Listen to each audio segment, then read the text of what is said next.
నా ప్రతి వంటకి వంక పెట్టే నా కజిన్ ఫస్ట్ టైం నా వంట మెచ్చుకుందనమాట. సో దీని రెసిపీ మీతో షేర్ చేయాలి కదా.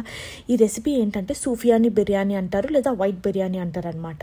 1 kg చికెన్లో 2 టేబుల్ స్పూన్ ఉప్పు వేసుకున్నా, 1 టేబుల్ స్పూన్ పసుపు, 1/2 టేబుల్ స్పూన్ కారం పొడి, 1/2 టేబుల్ స్పూన్ గరం మసాలా, ఇంకా 1.5 tablespoon ginger garlic paste వేసిన అనమాట. 5 పచ్చిమిరపకాయల కొంచెం మలాయి వేసుకొని, బాగానే మలాయి వేసుకొని మిక్సీ కొట్టిన అనమాట. ఆ పేస్ట్ వేసుకున్నా. అదే గిన్నెలో ఇంకా చాలా మిక్చర్ ఉండిపోయిందని అదే సైజ్ అంతా ఆ మలాయి తీసుకున్నంతనే పాలు తీసుకొని మిక్సీ కొట్టి అది కూడా వేసేసిన. కొత్తిమీర పుదీనా కూడా మంచిగా చిన్నగా కట్ చేసి వేసుకున్నాను అనమాట. ఇది మంచిగా కలుపుకోవాలి. ఇందులో నేను ఫ్రైడ్ ఆనియన్ ఏంటంటే విరగొట్టి వేస్తలేను, అట్లనే వేస్తున్నా, ఎందుకంటే మిక్స్ చేసేటప్పుడు అది ఎలాగో విరిగిపోతుంది కాబట్టి. ఇంకా ఇప్పుడు ఇదంతా కలుపుకున్న తర్వాత ఇందులో షాహీ బిర్యానీ మసాలా 1/2 టేబుల్ స్పూన్ వేసిన. ఇంకా నిమ్మకాయ రసం 1.5 టేబుల్ స్పూన్ వేసాను అనమాట. నేను ఇందులో ఇప్పుడు ఆయిల్ ఏం పోయట్లేదు. ఇంకా పెరుగు కూడా నా దగ్గర పుల్ల పెరుగు ఏం లేకుండే, నార్మల్ పెరుగు ఉండే ప్యాకెట్ అదే వేసేసాను అనమాట. ఇది మంచిగా కలుపుకోవాలి. బిర్యానీ కోసం ఆనియన్స్ ఫ్రై చేసుకుంటాం కదా, అందులో నుండి ఆయిల్ మొత్తం తీసి కొంచెం ఆయిల్లో హోల్ గరం మసాలా అంతా వేసి పెట్టాను అనమాట. అది ఇప్పుడు వేసేస్తున్నాను. మీరు నోటీస్ చేస్తే నేను ఆయిల్ వేయలేదు, ఎందుకంటే ఆయిల్ వేస్తే ముక్కకి మసాలా అంటదనమాట.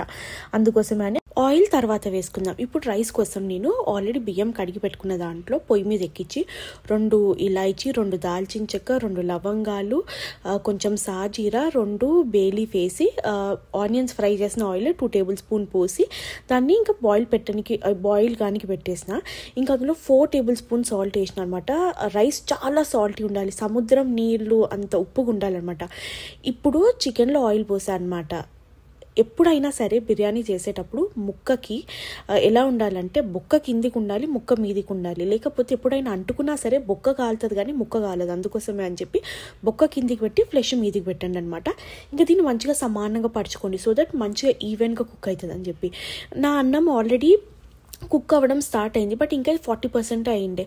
మీరు చూస్తే అది ఇంకా బియ్యం ఇప్పుడే కుక్ అయ్యడం స్టార్ట్ అయింది అనమాట. ఇంకా పలుకు తెలుస్తుంది.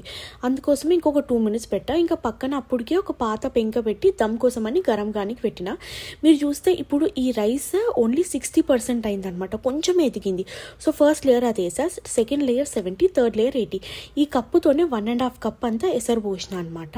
ఇంకా మీదికేని గరం మసాలా ఇంకా నెయ్యి వేసుకుంటున్నా. ఇప్పుడే ఆనియన్స్ వేసారనుకో అది అతికిపోయి గలీజ్ అవుతుంది, సో ఏం వేయకండి. దీనికి మూత పెట్టి దమ్ పెట్టేద్దాం. ఒక 45 minutes నుండి 1 hour వరకు. మంచి స్మెల్ సైడ్ నుండి పొగలు వచ్చినప్పుడు మీరు తీసేయచ్చు. ఇప్పుడు దీని మీద మీరు తినేటప్పుడు ఫ్రైడ్ ఆనియన్స్ వేసుకోవచ్చు.